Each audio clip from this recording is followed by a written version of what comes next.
Continuando aqui, nós entramos agora no ponto 3 da nossa lição, que ele vai falar do perfil e função do diácono. O perfil desses homens que foram escolhidos, né, e o perfil e a função diaconal. Né? Então vamos lá. 3.1 Qualificações do diácono. As qualificações dos diáconos, descritas no livro de Atos e na primeira carta a Timóteo, revelam que em nada elas diferem da atribuição étnica exigida aos bispos. Então a gente percebe que tanto as qualificações exigidas para o diaconato é a mesma exigida para presbítero. Também é a mesma exigida para pastor. Ou seja, essas qualificações são exigidas para todo e qualquer ministério, para que seja sempre um homem de Deus. Né? Então vamos lá. Primeiras qualificações. Caráter moral. Isso está lá em 1 Timóteo capítulo 3 e o versículo de número 8. Os diáconos devem ser pessoas honradas, dignas, corretas, íntegras. Não pode haver língua dobre neles. Isto é, a sua palavra deve ser sim, sim, não, não. Né? As pessoas devem ser corretas e íntegras. A palavra íntegra significa inteiro, não lhe falta nada. Né? Tanto no caráter moral, aonde ele chegar, todas as pessoas vão reconhecê-lo como verdadeiramente um homem de Deus. Esse homem ele precisa ser irrepreensível. Né? Na igreja, ele não pode ter nenhuma mácula no seu ministério, né? Na sua vida. Ele precisa ter uma boa reputação dentro da igreja e na círculo vizinho, no convívio social dele. Né?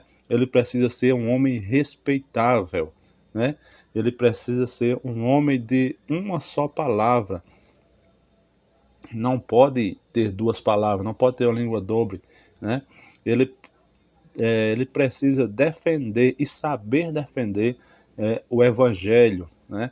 Ele precisa ser modesto, né? Sem vaidades, não cobiçoso. Ele precisa ser um homem justo.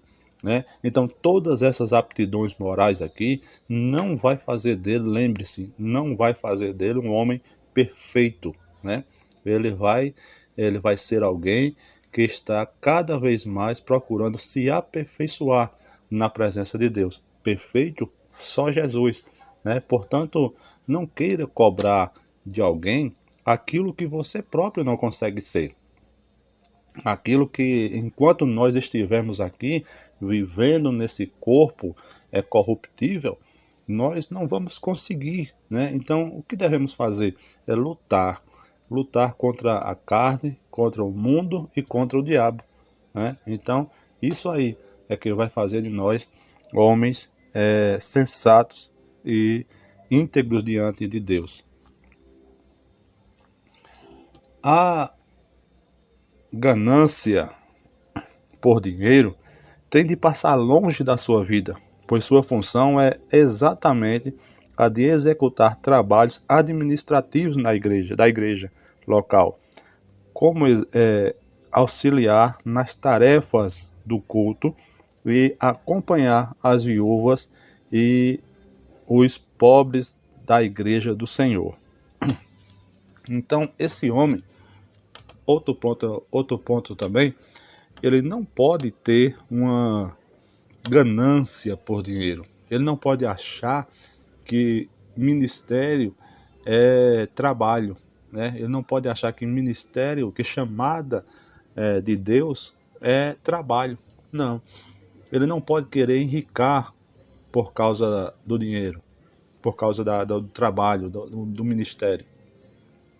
Ele precisa saber que ele foi chamado para servir, e ele, sendo servo, é voluntário.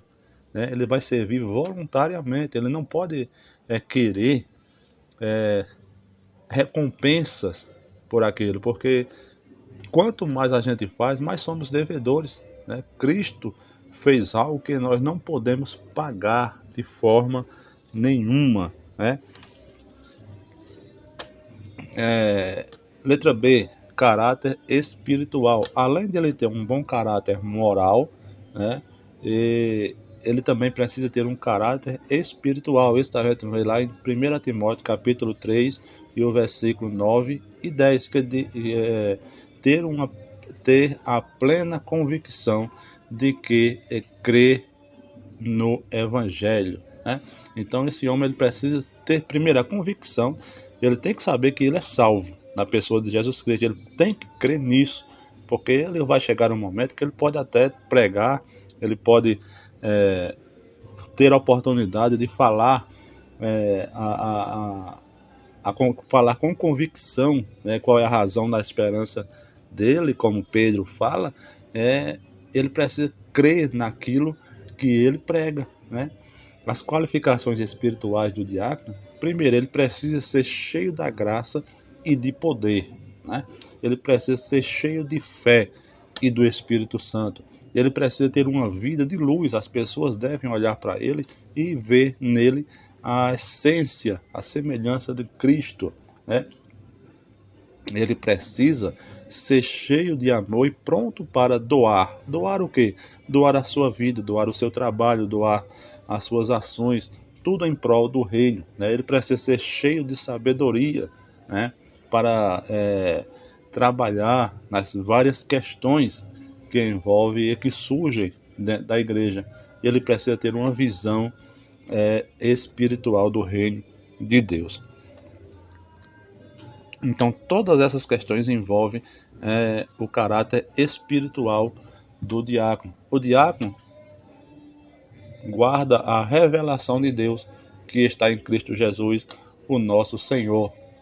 Romanos 16, 25 diz: Ora, aquele que é poderoso para vos confirmar, segundo o meu evangelho, e a pregação de Jesus Cristo conforme a revelação do ministério que desde tempos eternos esteve oculto. Então, o diácono ele guarda essa revelação de Deus, né? Ele precisa estar em comunhão cotidianamente com Deus, que diz: por isso a liderança da igreja e a igreja local devem avaliar o candidato ao diaconato, levando em conta o seu caráter moral e espiritual, né? Então, tem que haver uma avaliação antes de consagrar ou separar alguém para o diaconato, porque a função diaconal não é algo banal. A função diaconal é algo de extrema responsabilidade, né? É algo que as igrejas muitas vezes têm sofrido com homens que colocam à frente, e esses homens não têm nenhum preparo para ser diácono, né? Não tem nenhum preparo, nem moral, nem espiritual, né? Então, muitas vezes vai passar por problemas, né? Passar por problemas por conta dessa inexperiência desses homens que estão sendo separados para o diaconato. Porque, primeiro, a separação para o diaconato não é para você fazer a função do diácono. Quando você é separado, é porque você já faz o trabalho de um diácono, né? Tem gente que pensa que agora eu sou diácono, eu vou fazer isso. Agora eu sou presbítero, eu só faço isso aqui.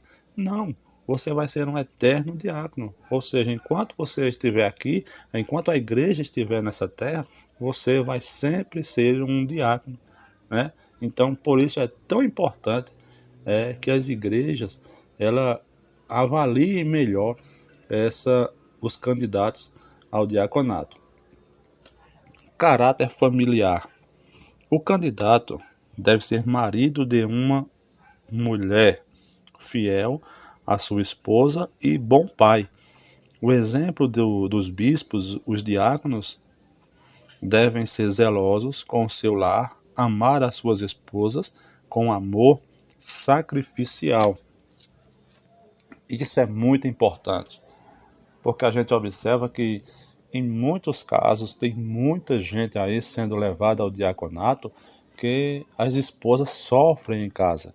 São homens rudes, são homens ignorantes, no sentido literal da palavra, né? E são homens que não poderiam estar exercendo essa função nas igrejas, mas são levados por conta de uma amizade, por conta de N motivos, menos de ser um bom caráter, né? Então, ele precisa ser um marido de uma só mulher. Irmãos, tantos escândalos nós estamos vendo nos últimos dias, né? Ele diz mais aqui, ó, que administre bem a sua própria família e tenha os filhos em sujeição e respeito, né? Eles devem respeitar os filhos, seus filhos, para obterem deles o mesmo respeito. O serviço do diácono à sua família revela como ele servirá a igreja, né? Então, o diácono, ou até mesmo o pai de família, o pastor, o bispo, ele sempre tem que ter um sentimento de que ele é diácono na igreja, ele também deve ser diácono em casa. Ele é exemplo na igreja, principalmente ele deve ser exemplo em casa. E não é com ignorância, não é com brutalidade que ele vai conquistar respeito nem da esposa, nem dos filhos, né? Pelo contrário, se ele tem uma atitude grosseira com seu filho, ele vai gerar nele grosseria, né? Se ele tem uma atitude de violência, ele vai gerar nele violência. Então, é com respeito, amor e carinho que se conquista respeito dos filhos e da família, né? 3.2 A função dos diáconos em Atos capítulo 6. Quando foram instituídos diáconos, 7 homens de fala grega foram separados para assistir socialmente às viúvas, tanto as de fala grega como as de fala hebraica. Os diáconos não podiam permitir que houvesse injustiça de caráter social na igreja do primeiro século. A função do diácono era fundamentalmente de caráter social. Então, o diácono está ali para assistir, né? Para assistir às necessidades da igreja. Tem muita gente que pensa que o diácono ele é somente para trabalhar na portaria, para limpar chão, quando alguém passa mal na igreja, quando uma criança está ali. Não, a função do diaconal, ele abrange muita coisa, a função diaconal, né? Então, o diácono é aquele homem, o servo da igreja, que ele adora, a gente costuma dizer que é o adorador de olhos abertos, né? Ele está adorando, mas está atento, né? N coisas acontecem no culto que muitas vezes o diabo ele pode se irar no momento de um culto e pode querer bagunçar na igreja. Quem é que vai estar pronto para fazer com que aquilo cesse sem atrapalhar a liturgia do culto? O diácono. Lembro-me agora que certa vez em um culto, um homem quis entrar na igreja com um cavalo, né, montado num cavalo. E para isso o diácono teve que se expor e entrar na frente ali do cavalo, né, e impedir que aquele homem entrasse na igreja. Então, olha a função diaconal. Olha porque deve ser cheio do Espírito Santo. Olha porque deve ser cheio de sabedoria. Certa vez, outro homem quis entrar na igreja para bater na mulher, bater na esposa. Aí teve que entrar o espírito de sabedoria no diácono para ele convencer aquele homem a não bater na sua mulher, principalmente na hora do culto e na igreja. Então a função diaconal, a função do diácono é de suma importância, né, para a igreja local. E não somente nessas partes que eu digo, né, porque ele vai também nas casas, ele vai buscar onde estão os enfermos, né, o que nós vamos ver agora, é a função dos diáconos nos dias de hoje, né. Atualmente, a função primordial do diácono é auxiliar a igreja local através das orientações do seu pastor em atividades ligadas a visitar os enfermos. Sim, os diáconos também fazem visita aos enfermos, vai buscar aqueles que estão longe das igrejas, vai saber quais são as questões, a motivação do porquê as pessoas não estão indo ao culto. Ele deve ir buscar, né? Ele vai visitar aqueles que são necessitados. Por quê? Ele vai precisar saber, né? Porque é ele que vai estar, são os olhos do pastor, né? O diácono, ele é os olhos do pastor dentro da comunidade da igreja, né? Então é ele que vai buscar essas informações. O diácono ele vai visitar os desviados. Alguém saiu da igreja, saiu da comunidade, o diácono percebe que essa pessoa não está mais vindo, então ele vai atrás, né? Ele vai organizar, né? E servir a Santa Ceia do Senhor, né? Isso aqui é uma função tipicamente dos diáconos, né? Ele vai recolher os dízimos e as ofertas e vai promover a ordem no culto. O diácono ele vai estar ali atento a toda a movimentação que acontece no culto. Como eu já falei, é o adorador de olhos abertos, né? Até mesmo para orar, acredito que o diácono ele deve orar com os olhos abertos, porque quem sabe possa ser que o inimigo queira bagunçar no culto e ele precisa estar atento e para tomar uma iniciativa, né? Então a gente percebe que em tudo, né, em tudo que vimos, tanto do diaconato quanto de outros serviços, o ministério é serviço e não é ser visto, né? É necessário o que João falou em João 3,30 diz: é necessário que ele cresça e que eu diminua, né? Então, meus queridos irmãos, nós vamos chegando aqui à nossa conclusão. Diz assim: o diaconato ele foi instituído pelos apóstolos de Cristo quando a comunidade cristã cresceu e precisou ter pessoas que pudessem resolver questões relacionadas a problemas sociais que demandavam atenção e cuidado. Hoje, os diáconos servem à igreja e a Deus em trabalhos diferentes, e a liderança das igrejas locais devem valorizar o seu trabalho e reconhecê-lo como excelentes servidores do reino de Deus, pois, no sentido lato, todos somos diáconos da igreja de Deus, né? Então a gente observa, irmão, que todos nós temos essa chamada diaconal, né? E tem pessoas que essa chamada ela arde no coração dele mais do que qualquer outra. Eu conheço evangelistas, conheço presbíteros que serão eternos diáconos, né? Eles não conseguem ficar parado num culto. Ele tem que sempre estar observando e buscando resolver alguma questão que surja no culto da igreja. Então, que Deus em Cristo vos abençoe. Eu peço a você aí que se esse comentário, se esses subsídios lhe abençoou de alguma forma, se inscreva aí no nosso canal, nos ajude, né, compartilhando aí nas suas redes sociais, deixe aí o seu joinha e nos ajude nesse trabalho, né? Então, que Deus em Cristo vos abençoe. Deixa aí seu comentário, irmão, também. Se você gostou dessa divisão que nós estamos fazendo na aula, para que, se você não tiver tempo de assistir 50 minutos, você pode dividir e assistir em 2 etapas, né? Então, deixa aí o seu comentário, né? Que Deus em Cristo abençoe você, em nome de Jesus.